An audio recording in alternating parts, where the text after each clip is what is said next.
আচ্ছা হার্ট কি বলতেছি, হার্ট কি করে আমাদের সারা শরীরে একসাথে কাজ করে।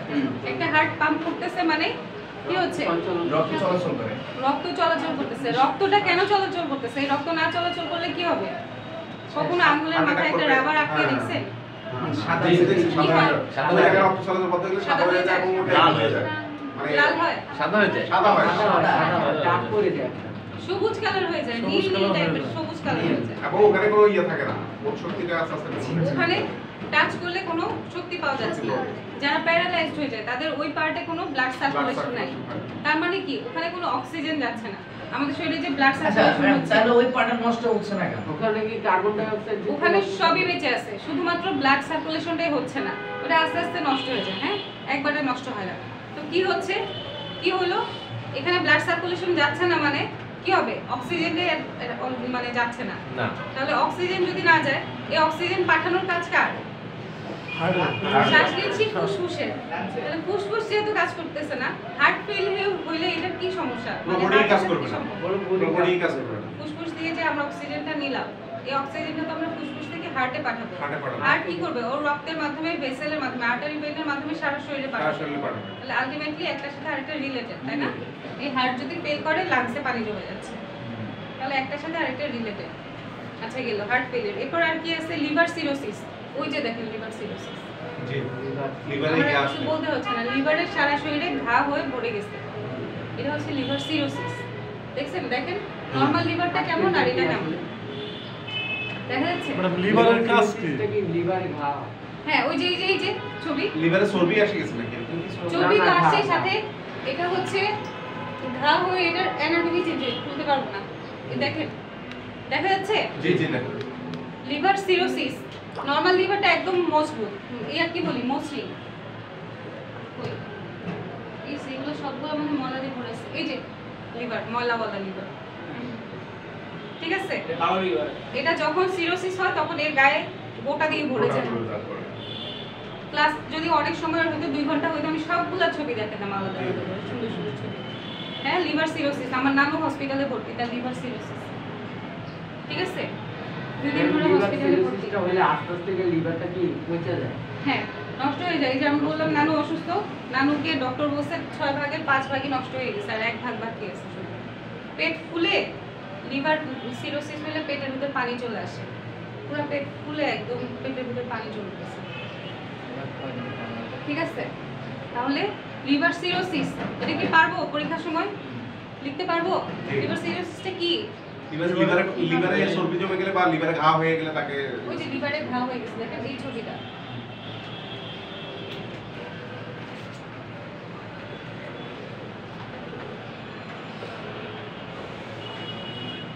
সিরোসিস বানানটা একটু শিখতে হবে নিজেদের। CIRRCHOSIS। শুনেন একটা কথা বলি, আইটিস মানে ম্যাডাম এই যে এখানে আছে, লিখে এখানে দিচ্ছি, লাগবে বইটা, ওইটা আছে লিখে দিচ্ছি CIRRCHOSIS সামনে HOSIS লিখে দিছি তো। শুনেন একটা কথা বলি, আইটিস মানে আমি যেমন বলছি সারা জীবন জানবেন, আইটিস মানে ইনফেকশন। ইনফ্লামেশন কেউ আমার সামনে বলবেন না, ইনফেকশন, ঠিক আছে? আর আরেকটা কথা বলে রাখি, সেটা হচ্ছে এই যে লাস্টে সিস যদি কোথাও দেখেন, এই সিস মানে হচ্ছে ডিজিজ। কোথাও যদি সিস দেখি তার মানে হচ্ছে এটা অসুখ, ডিজিজ। হ্যাঁ এরকম সিস লেখা কিছু আমাকে বলতে পারবেন? সিরোসিস যেমন বললাম, এরকম আরেকটা আছে হচ্ছে ফাইব্রোসিস। ফাইব্রোসিস আছে, হ্যাঁ ওটাও ডিজিজ। আরো আছে তাহলে প্যানক্রিয়াটিস, এটা তো রোগ না? প্যানক্রিয়াটাইটিসের লাস্টে তো আইটিস আছে, আইটিস মানে ইনফেকশন, আর সিস মানে হচ্ছে ডিজিজ। যেখানে সিস লেখা দেখবো বুঝবো এটা একটা ডিজিজ, অসুখ। মানে ওটা মানে পচে গেছে, পচে গেছে না, অসুখ মানে এটা একটা কোনো রোগ, ঠিক আছে? এই যে দেখেন লাস্টে আরো 2টা আছে মনে হয়, না ওটাও সিরোসিস লিখছে। সিস মানে অ্যামিবিয়াসিস কখনো শুনছি? অ্যামিবিয়াসিস, অ্যামিবিয়াসিস শুনছি? মেডিসিনে পড়ার কথা। আচ্ছা না পড়লে যখন আসবে তখন বলবো। আচ্ছা লিভার সিরোসিস শেষ? জি। আর কি কি আছে সহজ দেখে নিই। Amoebic liver cirrhosis, liver cirrhosis তো আমরা একবার লিখছি না, আর দরকার নেই। তারপর হচ্ছে অ্যাকিউট হেমোরেজিক ফিভার, হেমোগ্লোবিন ম্যাল নিউট্রিশন। আচ্ছা ম্যাল নিউট্রিশনটা লিখো। লিভারের চর্বি লিভারের চর্বি বা লিভারের কারণে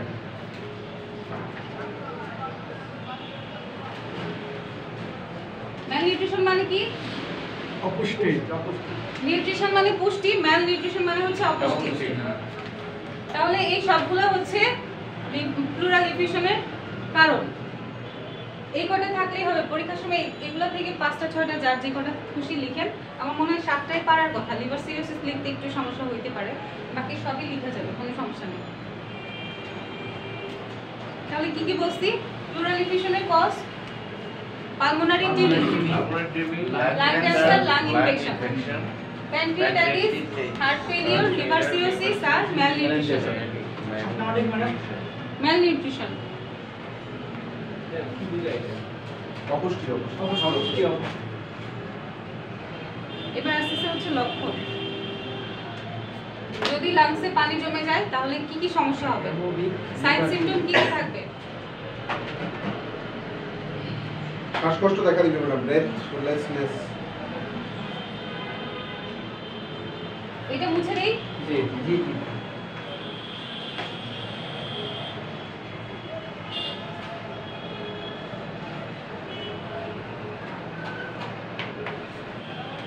পরীক্ষায় কিন্তু কোশ্চেন ইংলিশে আসবে, বারবার বলতেছি। শীটের মধ্যে লক্ষণ লেখা, পরীক্ষার লক্ষণ আসবে না।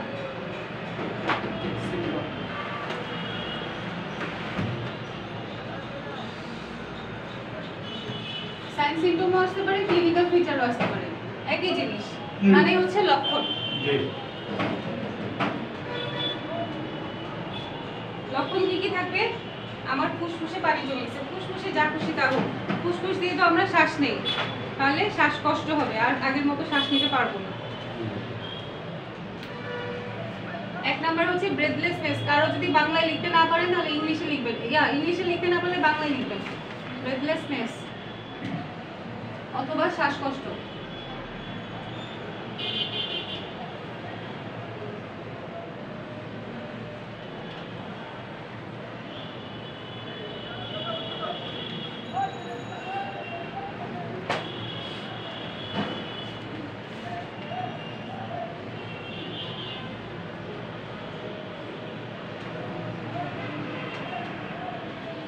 আচ্ছা ব্রেথলেসনেস বললাম, কি হবে? শ্বাসকষ্ট হবে, যেহেতু আমাদের ফুসফুসের সমস্যা, শ্বাসকষ্ট।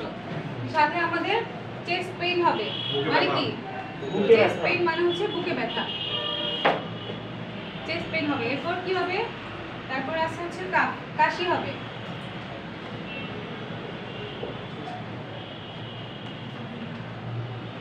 কাপ যদি কেউ না লিখতে চান কাশি লিখবেন, কোনো সমস্যা নেই।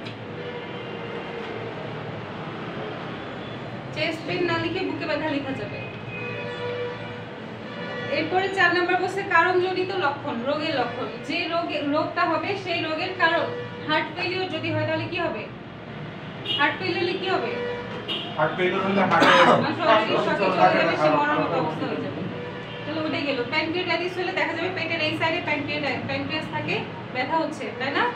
আর কি হবে? লিভার সিরোসিস, ব্যথা। লিভার থাকে কোথায়? লিভারটা ডান দিকে, ডান পাশে। এই যে এই লিভারটা এখানে থাকে, ঠিক আছে? এখানে থাকে মানে হচ্ছে ডান পাশে থাকে। এই অংশটা বাম দিকে চলে যায়, কিন্তু পেছনে ভাইয়া কি নিয়ে ব্যস্ত? আচ্ছা, তাহলে এইটা পুরোটাই থাকে ডান দিকে, আর একটুখানি পার্ট বাম দিকে চলে যায়। যখন ওই সিরোসিস হয় না, তখন এই লিভারটা অনেক বড় হয়ে যায়। এখন যতটুকু আছে, লিভারের কাজ কি? পুরো শরীরের মেইন অর্গান হচ্ছে লিভার। লিভারের কাজটা কি? রক্তটাই তৈরি হচ্ছে এখানে, ঠিক আছে? লিভার থেকে তারপরে এই দেখেন পিত্তথলি, এটা কি? এটা গল এটা ব্লাডার, পিত্তথলি, পিত্তথলি। এখানে কি হয়? পিত্তরস, পিত্তরস থাকে, যেটা মুরগির মাংস থাকলে আমরা আলাদা করে রাখি। কেন? কারণ এটা খাবারটাকে নষ্ট করে ফেলে। এটা মুরগির মাংসটা পুরোটা নষ্ট করে দিবে। তাহলে এই পিত্তরস যদি আমাদের শরীরে ছড়ায় পড়ে তাহলে কি হবে? পুরো শরীরে এই লিভার সিরোসিস হইছে মানে ও কাজ করতেছে না, লিভারটা কাজ করতেছে না মানে ও কাজ করতেছে না। তাহলে ওর ভেতরের যে খারাপ পানিগুলো আছে, বিষাক্ত পানিগুলো ও সেগুলো শরীরে ছড়া যাচ্ছে না, হ্যাঁ, ক্ষতি ইনফ্লামেশন হবে না, ছড়াই গেছে। ঠিক আছে? মুরগির মাংস, সামান্য একটু মুরগির মাংসের মধ্যে অল্প একটু ছোট্ট পিত্তথলি থাকে, আমরা এটাকে সরাই রাখি। তাহলে এটা যদি না সরাই রাখি এটা যদি সেফ না থাকে তাহলে কি হবে বুঝতেছেন তো? জি জি পুরো শরীরে বিষটা ছড়ায় যাবে, সেই জিনিসটাই হচ্ছে। আর এই লিভারের কাজ হচ্ছে এটার ভেতরে আমাদের রক্ত তৈরি হয়, ঠিক আছে? দেখেন এই যে দেখে বোঝা যাচ্ছে ওর কালারটা কি। লাল। আমাদের কারো শরীরে অ্যানিমিয়া হলে, রক্ত শূন্যতা হলে বলে বেশি বেশি কলিজা খাইতে, তাই না? কলিজা খাইতে। এই লিভার মানেই হচ্ছে কলিজা, এটা হচ্ছে মানুষের কলিজা। মানুষের শরীরের সবচেয়ে বড় অর্গান হচ্ছে এটা, ঠিক আছে? মানে লেবারের কাজ হচ্ছে রক্ত তৈরি করা। হ্যাঁ, রক্ত তৈরি করে। শুধু রক্ত তৈরি করে না, ওই যে বাইলটাকেও সেভ করে রাখা, না হয় সারা শরীরে বিষ ছড়ায় যায়। এটা হচ্ছে আমাদের শরীরে বর্জ্য পদার্থ। আচ্ছা গেল, এরপর কি আসতেছে? 5 নাম্বার কারণ এটা বলছে হচ্ছে ট্যাকিকার্ডিয়া। ট্যাকিকার্ডিয়া মানে কি কেউ জানি? আসলে ট্যাকিকার্ডিয়া বা ডিকার্ডিয়া ব্লাড প্রেশার চ্যাপ্টারে পড়ার কথা। হ্যাঁ। ট্যাকিকার্ডিয়াটা হচ্ছে আমাদের নরমাল প্রেশারটা কত? নরমাল প্রেসারটা হচ্ছে 120/80 120/80। 80 যদি প্রেশারটা 120 এর উপরে চলে যায় 120 সেটা আমরা বলি কি, আমরা মনে রাখার জন্য মানে আমরা ফ্রেন্ডরা মনে রাখতাম কিভাবে ট্র্যাকের বাইরে চলে ট্র্যাকের বাইরে চলে গেছে, গেছে সেটা হচ্ছে ট্যাকিকার্ডিয়া। আর যদি 80 এর নিচে চলে আসে তাহলে সেটা হচ্ছে ব্র্যাডিকার্ডিয়া, ঠিক আছে ঠিক আছে? ঠিক আছে। তাহলে এই যে এখানে বসে ট্যাকিকার্ডিয়া, যদি আমাদের ফুসফুসে মানে কি প্লুরাতে যদি পানি জমে যায় তখন আমাদের ট্যাকিকার্ডিয়া হবে, আমাদের প্রেসার বেড়ে যাবে, ঠিক আছে? যদি কেউ ট্যাকিকার্ডিয়া লিখতে না পারেন তাহলে বাংলায় লিখে দিবেন প্রেসার বেড়ে যাবে। বুঝতেছেন কি বলছি? জি আমি কি বলি এদিকে দেখেন, মানব দিকে তাকান। 3টা বলছি কি কি? একটা শ্বাসকষ্ট, হ্যাঁ। মুখে ব্যথা আর কাশি। কাশি। কার যদি মনে হয় আমি এগুলো ইংলিশে লিখবো লিখেন, কোনো সমস্যা নাই। 4 নম্বরে আসতেছে কি? ট্যাকিকার্ডিয়া ট্যাকিকার্ডিয়া লিখতে না পারলে লিখবেন প্রেসার বেড়ে যাবে, বাংলায় লিখবেন। আর ট্যাকিকার্ডিয়া কি জিনিস আমি বলে দিছি, ট্যাকিকার্ডিয়া বানানে কিন্তু আর নাই, ট্র্যাকিকার্ডিয়া না, ট্যাকিকার্ডিয়া। তারপরে আছে কি? পারকাশন করলে ডাল সাউন্ড পাওয়া যাবে। পারকাশন কি জিনিস কেউ কি জানি? পারকাশন কখনো করতে দেখছি না এই যে আমাদের কি আছে এদিক দিয়ে রিবস আছে না, বুকের খাঁচার মধ্যে রিবস আছে না, এই যে কই ওর বুকের খাঁচা কই, রিবসের উপরে দুইটা করে আঙ্গুল, এভাবে দুইটা আঙ্গুল দিয়ে এই যে মাঝখানের আঙ্গুলটা দিয়ে এভাবে ট্যাপ করলে একটা সাউন্ড পাওয়া যায়। কখনো দেখবেন ট্যাপ করে, নিজেরটা নিজে করলে পাওয়া যাবে না, বাসার মানুষের একটু ট্যাপ করে দেখবেন। ট্যাপ করলে, হ্যাঁ আঙ্গুলের উপরে ট্যাপ করলে এখানে একটা সাউন্ড পাওয়া যায়। এই সাউন্ড দিয়ে আমরা বুঝি, আপনারা হচ্ছে দেখতে দেখতে বুঝবেন, এখনই বুঝবেন না। ওটা হচ্ছে সাউন্ডটা যখন একদম ডাল সাউন্ড, মানে সাউন্ড নাই বলতে গেলে। কিছু আছে আমি বলি, কলস যদি খালি থাকে তাহলে কি হবে? ওটার মধ্যে বাড়ি দিলে সাউন্ড হবে। যদি খালি থাকে এটার সাউন্ড কেমন হবে? খালি থেকে সাউন্ড বেশি হবে মানে সাউন্ড চেঞ্জ হবে তো, হ্যাঁ। একরকম তো থাকবে না। তাহলে যখন আমাদের এই বুকের ভেতরে পানি জমে থাকবে তখনের যে সাউন্ড আর বাতাস থাকলে যে সাউন্ড একরকম হবে? না পার্থক্য হবে না? বাতাস না থাকলে- এটাই বলছে, যখন আমাদের পানি থাকবে তখন সাউন্ডটা ডাল সাউন্ড হবে। মনে হবে পানি ভর্তি একটা বেলুন বেলুন। অথবা একটা পলিথিন, এটার মধ্যে আমরা আঙুল দিয়ে ট্যাপ করতেছি, সেই সাউন্ডটা হবে, ঠিক আছে? কি সাউন্ড আমরা গেলে বলে ডাল সাউন্ড বলি, ডাল সাউন্ড। ডাল মানে হচ্ছে সাউন্ড Sound কম, কম। ঠিক আছে? তাহলে যখন আমরা পারকাশনটা বলতেছি, এই যে দুই আঙ্গুল দিয়ে, হাতের আঙ্গুল দিয়ে আমরা যখন ট্যাপ করব, আমাদের রিবসের উপরে ট্যাপ করলে সাউন্ড পাওয়া যায়। যে মেয়েদের চেয়ে ছেলেদের উপরে যদি পারকাশন করি তাহলে সাউন্ডটা ভালো বোঝা যায়, আর বিশেষ করে যারা শুকনা তাদের উপরে পাওয়া যায়। এরপরে আসতেছে কি? পারকাশনের কথা গেল, তাহলে কি লিখবো আমরা? এই লাইনটা কি লিখতে পারি? পারকাশন করলে ডাল সাউন্ড পাওয়া যাবে। পারকাশন মানে হচ্ছে যে আর প্রেসার কমে গেলে প্রেসার কমে যাবে, ওটা তো বলছি প্রেসার বেড়ে যাবে, কমে যাবে না। এটা হচ্ছে ট্যাকিকার্ডিয়া প্রেসার বেড়ে যাবে। 4 নাম্বার লাইনটা হচ্ছে প্রেসার বেড়ে যাবে।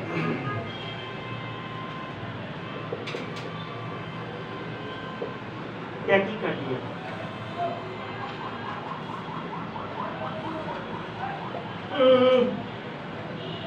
ইংলিশ বাংলা দুইটাই লিখতেছি, কিন্তু যে জি। যেটা পারবেন লিখবেন, কোনো সমস্যা নেই। স্যার পারকাশন হচ্ছে ম্যাডাম টু ফিঙ্গার লাংসের উপরে টু ফিঙ্গার সাউন্ড। ওভাবে লিখলে হবে না, মাথা বলি না, এটা বানাই লিখলে হবে।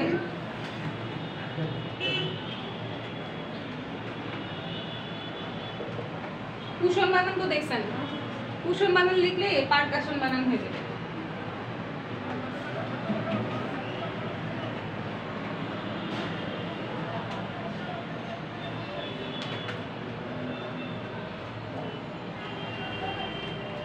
পারকাশন করলে ডাল অথবা কম সাউন্ড পাবো, এটা গেল। এবার আসতেছে কি? তারপরে সবার শেষেতে আসতেছে হচ্ছে অস্কালটেশন করলে কি পাবো? অসকালটেশন, অসকালটেশন কি এবার বলেন? একটা বলছি পারকাশন, এবার বলেন অসকালটেশন কি জিনিস? অসকালটেশন বেশি সাউন্ড পাওয়া যাবে না, হুম বেশি সাউন্ড পাওয়া যাবে। গেল সাউন্ডের কথা বলছি না, অসকালটেশনটা কি জিনিস এটা বলেন। অসকালটেশন হচ্ছে আমরা স্টেথোস্কোপ দিয়ে দেখি না, স্টেথোস্কোপ বুকের উপরে বসাই যে আমরা হার্টের সাউন্ড শুনি, বুকের সাউন্ড শুনি, ওটাকে বলে অসকালটেশন। অসকালটেট মানে শোনা, কান দিয়ে শোনা, ওটাকে বলে অসকালটেট। অসকালটেশন করি আমরা কি দিয়ে? ডাক্তাররা কি দিয়ে অসকালটেশন করে? কান বুকের মধ্যে রাখলে বুকে শব্দ শোনা যাবে? তাহলে স্টেথোস্কোপ দিয়ে তো শুনতে হবে, তাই না? তাহলে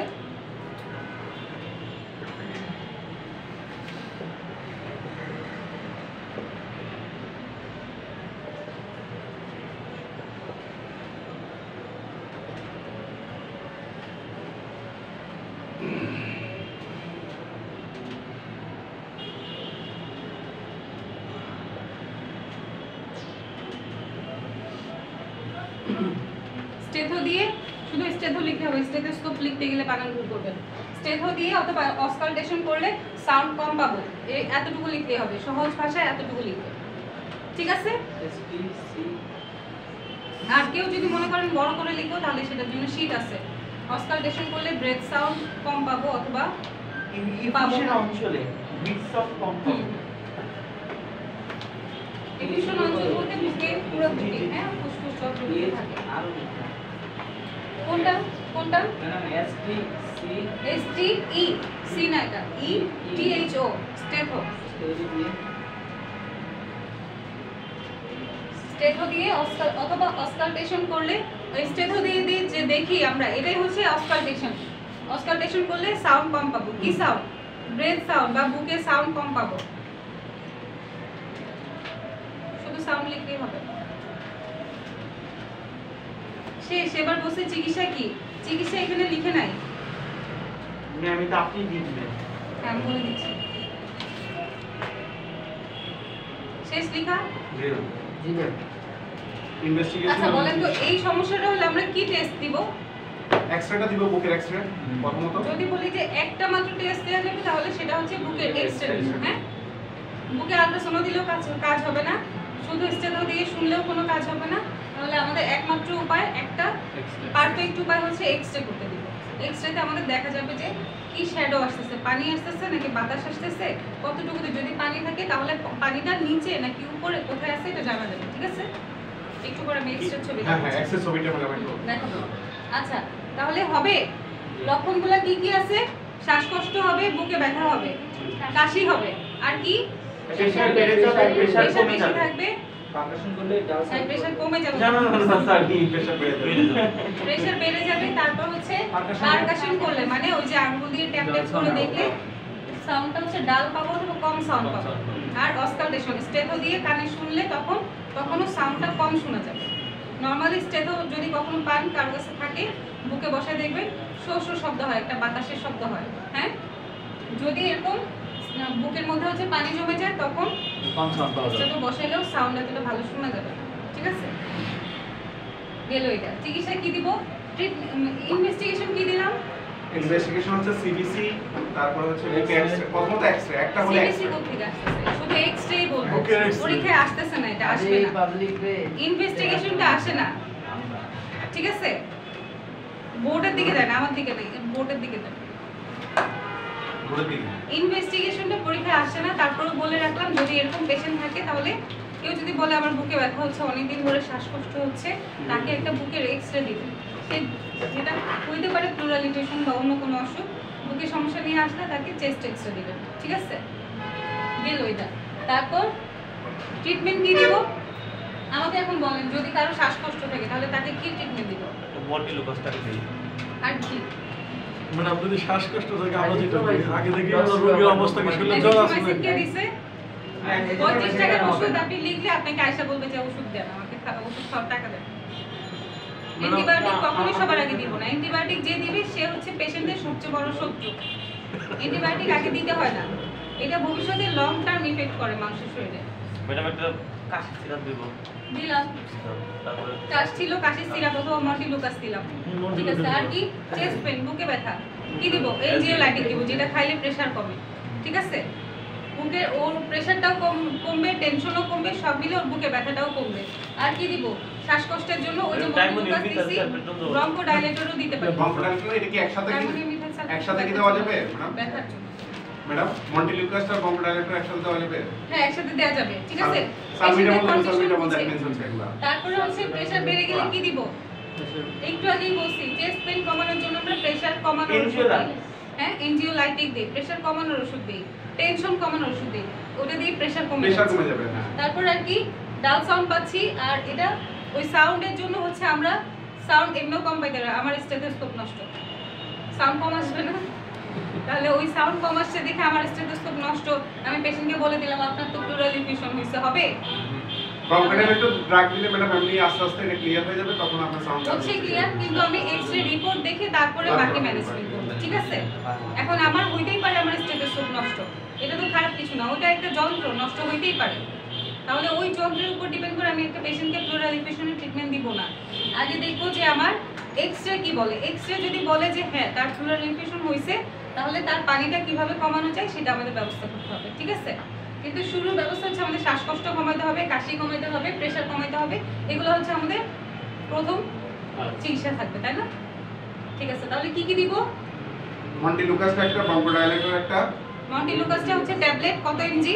10 mg 10 এমজি দিই, বাচ্চাদের জন্য 4 বাচ্চাদের জন্য 4 mg। ঠিক আছে, একবেলা হ্যাঁ মন্টিলুকাসটা একবেলা দিলেই হবে। তারপর আর কি দিব?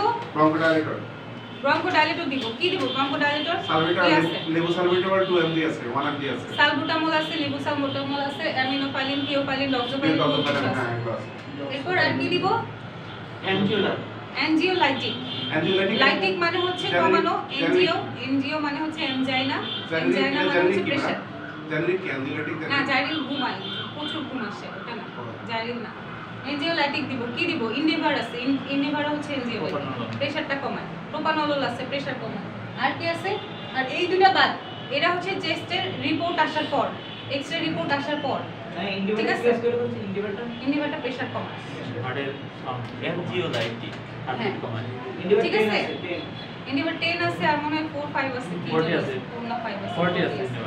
আচ্ছা, তাহলে ম্যাডাম এটা কি কোনো জেনেরিক নেম এনজিওলাইটিক? না না, এনজিওলাইটিকটা একটা গ্রুপের নাম, যেটা হচ্ছে প্রেসার কমানো, গ্রুপের নাম। এনজিওলাইটিক কোনো জেনারিক নেম না। ঠিক আছে, লাইটিক মানে বললাম না, লাইটিক মানে কমানো, এনজিও মানে এনজাইনা, প্রেসারটা কমানো। অ্যাঞ্জিওলাইটিক গ্রুপ যদি হয় আমরা অ্যাঞ্জিওলাইটিক ম্যাডাম, জেনারিক নেমগুলো কি হবে ওখানকার? কি কি আছে? ওই যে প্রেসারের ওষুধ যেগুলো আছে সবই ওগুলা, এনজিওলাইটিক। ওগুলা। হ্যাঁ, ম্যাডাম, সবগুলো এনজিওলাইটিক। ম্যাডাম এখানে একদম বিজোপ্রোল এগুলা? হ্যাঁ, অ্যাটিনোলল, বিসোপ্রোলল, প্রোপানল, টিমোলল সব আছে। এই সার্কুটার মধ্যে এর কি অ্যামলোডিপিন, নিপেডিপিন, হ্যাঁ সার্কুটার মধ্যে ট্যাবলেট আকারে খাবে ট্যাবলেট ট্যাবলেটই খাবে। বেশি সমস্যা হলে তখন স্প্রে করে ইনহেলার। এটা কয়বার লাগাবে দিতে কি লাগে সালবুটামলটা? অ্যাঞ্জিওলাইটিক গ্রুপ ওখানে 2-3 বেলা জেনারিক নেয়, হচ্ছে একটা বেশিরভাগই নেয়। যখনই শ্বাসকষ্ট হচ্ছে তখনই তো নেয়, ইনহেলারটা তখনই নেয়, 2-3 বেলা। মানে অ্যাঞ্জিওলাইটিক ঠিক আছে। প্রেসারের উপরে গ্রুপ। সালবুটামলটা নরমালি আমরা হচ্ছে নেবুলাইজ করি, ওটা খুব ভালো কাজ করে। লেভেলাইজ খুব করা না লেবু সালভিটার বাচ্চাদের জন্য ইয়া শেষ, নিজেদের গল্প। লেবু সালভিটার একটু হাই হয়ে যায়। That's the time. তাহলে ম্যাডাম তিনটে কাজ করবে গ্লোসারটান, পটাশিয়াম। হ্যাঁ, অনেকগুলো আছে, ওষুধের নাম বলতে গেলে শেষ হবে। এখানে তিনটে কাজ করবে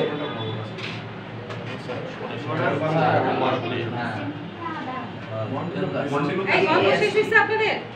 ম্যাডাম মন্ডলুকাস সালুডামল অ্যাঞ্জোলাইটিক তারপর আর লাগবে আর কিছু লাগবে না। প্রেসারের সব ওষুধই হচ্ছে মন্টিলুকাসকে অ্যাঞ্জেলাটিক বলছি। না হ্যাঁ মানে তিনটে ওষুধে এই দিনটাই চলবে প্রেসারের সব ওষুধই হচ্ছে অ্যাঞ্জিওলাইটিক। বেশি শ্বাসকষ্ট থাকে তাহলে ওই প্রেসার যে কোনটা দিবেন মানবকে হইলেন কি হইলেন এই যে দেখেন প্লুরাল ইনফিউশন দেখেন আগে। হ্যাঁ দেখেন দেখেন ওই এই সাদাটা কি? সাদাগুলা বাতাস মানে পানি জমে আছে ম্যাডাম সাদাগুলা পানি, বাতাস না। কালোগুলা বাতাস। কুয়াশার মতো হয়ে গেছে। ম্যাডাম এই কুয়াশা জমলেই আর নিঃশ্বাস নিতে পারে না। মোবাইলটা দিতে পারবে ম্যাডাম কোশ্চেন আছে আমার কোশ্চেনটা হলো ম্যাডাম এই যে এক্সরেটা আমরা করব এই যে সাদা অবস্থায় আছে তার মানে হচ্ছে মানে ওগুলোর মধ্যে এটার মধ্যে পানি। মানে স্বাভাবিক কালো থাকবে না সাদা পাটটা কালো থাকতে হবে। অ্যাকচুয়ালি ক্লিন থাকে মানে কি কালো থাকে কালো থাকে। কালো, হ্যাঁ কালো থাকতে হবে। আর কারণ কি মাঝখানে যে ফোঁটা ফোঁটা দাগ থাকে ফুসফুসের ভেতরেই বলতেছি, ফুসফুসের ভেতরে থাকে বাতাস, তাই না? জি। এটা হচ্ছে নরমাল। যদি এখানে পানি জমে যায় সেটা হচ্ছে অ্যাবনরমাল। Abnormal। তাহলে এই যে পানি জমে গেছে এটা সাদা, থাকার কথা ছিল কালো। আপু কি নিয়ে ব্যস্ত? এই যে তাকান, এই যে তাকান। আমি ক্লাস থেকে যাওয়ার পর এখন দেখতে পাই সামনে এই যে দেখেন, এটা হচ্ছে প্লুরাল ইফিউশন। সাদা পার্টের মধ্যে ইফিউশন হইছে মানে পানি জমে গেছে। কার ভেতর? প্লুরাল ভেতর। Plural ভেতর। ঠিক আছে? জি। টেক্সটেতে এটা আসছে। সাদা অংশটা এই যে এটা। হ্যাঁ হ্যাঁ ঠিক আছে। এটার মধ্যে পানি জমে গেছে। জি। আরো অনেক আছে। এই দেখেন, এটার আরো খারাপ অবস্থা। এটার হচ্ছে এটা কিভাবে পুরোটা ওই বেরো যায়? পাশটা দেখেন কালো, একদম ডার্ক হয়ে গেছে না? তার মানে এক পাশ হচ্ছে। দুই পাশেই নষ্ট। এটার মধ্যে বেশি বাতাস জমে গেছে, এই পাশে বেশি পানি জমে গেছে। ও, বাতাস জমলে কি হয় সেটা নেক্সট ক্লাসে বলবো। পরের টপিকে বাতাস জমলে একদম কালো হয়ে যায়। ও, মানে বেশি কালো হলে বাতাস জমছে। এটাও সমস্যা, এটাও সমস্যা। সমস্যা বেশি কোন না ম্যাডাম? দুইটাই সমস্যা। দুটোই সমস্যা। মানে বাতাস না জমলে মানে হাড়গুলো দেখা যাবে না। এটার পুরো একটা সাইড পুরোটাই পানি দিয়ে ভরে গেছে। দেখা যাচ্ছে? জি। তাহলে এগুলো সবই হচ্ছে, এটার আবার ওই যে বাম পাশে, অন্য পাশে, এগুলো সবই হচ্ছে প্লুরাল ইফিউশন, পানি জমে গেছে। পানি পুরোই বেড়ে গেছে। পানি জমা আর বাতাস জমা আলাদা আলাদা ট্রিটমেন্ট। দুইটা আলাদা অসুখ, দুইটাই অসুখ। ট্রিটমেন্ট আলাদা। হ্যাঁ।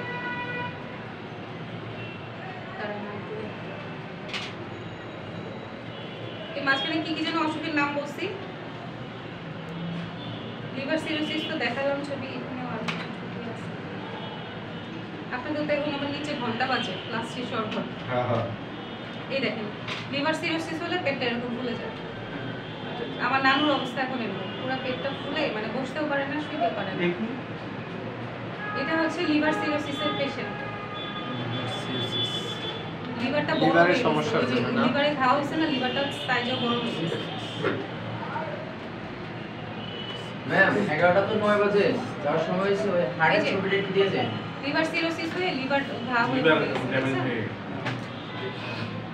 ঘা হয়ে গেছে liver এ। এই ছবিটা দিন ম্যাডাম, যদি কিছু মাঝে এগুলো পাবেন সব আপনারা, নেটে, আপনারা নেটে নেটে অনলাইন পাবেন। লিখে সার্চ দিলেই হবে। এই নেটে সার্চ দিলেই পাবেন। লিভারের উল্টা পাশে ছবি দেখেন, এই যে গল ব্লাডার সব চলে গেছে, দেখেন সব কিছু ফ্যাট দিয়ে ভরে গেছে। দেখছেন লিভারের অবস্থা? এটা ভেতরের দিকে সাইড। এগুলো আমার ফোনে নাই, এগুলো সব নেটে আছে। যেটা মনে আছে ওইটা একটু দেন। এই যে যারা অ্যালকোহল খায় তাদের লিভার কালো হয়ে যায়। নট অনলি কালো, এটাও সিরোসিস হয়েছে। অ্যালকোহল খেলে সিরিয়াস হয়। হ্যাঁ, ও, ভাই আপনারটা হইছে ভাই। টেনশনে পড়ে গেছে। না আমি খাই না। যে রিয়েক্টটা করলো মনে হয় খায় আমার তো তোমার জন্য ভয় হইতেছে। ও, আমার জন্য না, আজ পর্যন্ত কেউ সাদে নেই, সাদলে খাইতাম। আচ্ছা, হার্টের ওই ছবিটা মনে হয় নেটে আছে। হ্যাঁ হার্ট পাম্পিং পাম্পিং লিখে সার্চ দিতে হবে, হার্ট পাম্পিং লিখলে তো এমনি পাওয়া যাবে। ওরে হাতে ক্লাসটা বললে ভাই এই 2020 বছর ক্লাস করে হার্ট পসিবল হয়। বডি 20 বছর ক্লাস করে হার্টের কিছু ডাক্তারি করবো কবে? তাই তো 2020 বছর ক্লাস করে হার্টের কিছু বলবে না, ডাক্তারি করবো ডাক্তারি করতে এত কিছু বুঝন লাগে না। হ্যাঁ। তুই স্যার ওষুধের নাম আমরা ডাক্তারি করবো। তাই আমরা তো টাউন ডাক্তার দেশে আছে। দুইটা ওষুধ দিলে যে কত ক্ষতি হইতে পারে। এই কথা শুনেন, আমার একটা ফ্রেন্ডের গার্লফ্রেন্ড, ঠিক আছে, সে হচ্ছে কিছুই না, জাস্ট ওর ঠান্ডা জ্বর আসছিল দেখে ও অ্যান্টিবায়োটিক খাইছিল। সেই অ্যান্টিবায়োটিক থেকে এখন ওর একটা চোখ ফেলে দিতে হচ্ছে, চেন্নাই যাচ্ছে সামনের সপ্তাহে। কেন হয়েছে বলি, ওই ওষুধটা খাওয়ার পর ঘুমাই গেছে, সকালে ওঠার পর দেখতেছে ও দুইটা ওষুধ একসাথে খাইছিল, একটা অ্যান্টিবায়োটিক আর একটা কি যেন নাম ভুলে গেছি। দুইটা ওষুধ খাইছিল, মানে দুইটা অ্যান্টিবায়োটিক ছিল পাওয়ারফুল। ও খাইছে, ও ভাবছে ও সুস্থ হয়ে যাবে, সকালবেলা উঠে দেখতেছে ও সারা শরীরে র্যাশ উঠে গেছে। মশা কামড় দিলে যেমন র্যাশ হয়, সারা শরীরে র্যাশ উঠে গেছে। এটা থেকে আস্তে আস্তে ওর কি হলো, ওর মুখ টুক সব র্যাশ দিয়ে ভরে গেছে। এরপরে আমি হসপিটাল ওকে দেখতে যেয়ে কান্না করে দিছি। ডক্টররা তো সাধারণত যত কঠিন অসুখে হোক কান্না করে না, ওকে দেখে আমি কান্না করে দিছি। ওর ভুরুগুলো সব উঠে গেছে, মানে কিভাবে উঠছে মনে হচ্ছে কেউ টেনে উঠাইছে, একটা একটা করে যে উঠে ওরকম না, মনে হচ্ছে কেউ টেনে উঠাইছে। পুরা মুখটা মনে হচ্ছে আগুন আগুন করে ঝলসে গেছে, এরকম নেইলগুলো উঠে গেছে, সব প্রত্যেকটা আঙ্গুল থেকে নেইল উঠে গেছে। কি কারণে হয়েছে ম্যাডাম? তো ছবি আছে আমার। অ্যান্টিবায়োটিকের পাওয়ার আন্টির ব্লাড কি ম্যাম? হুম? বিপরীত দুইটা অ্যান্টিবায়োটিক একসাথে রিঅ্যাকশন করে ম্যাম দেখতে পারি এটা কি এক রাতে হয়েছে ম্যাম? এক মানে ওই রাতে ওই যথেষ্ট। এক রাতে র্যাশ হইছে এক দিনে- পরের দিন থেকে এরকম শুরু হয়ে ম্যাম গেছে ছবিটা মানে আস্তে আস্তে বলতেছি, এখন ম্যাম কথা বলে নি এখন লাস্টে ওর একটা চোখ ফেলে দিতে হচ্ছে মানে এত খারাপ অবস্থা ঠিক আছে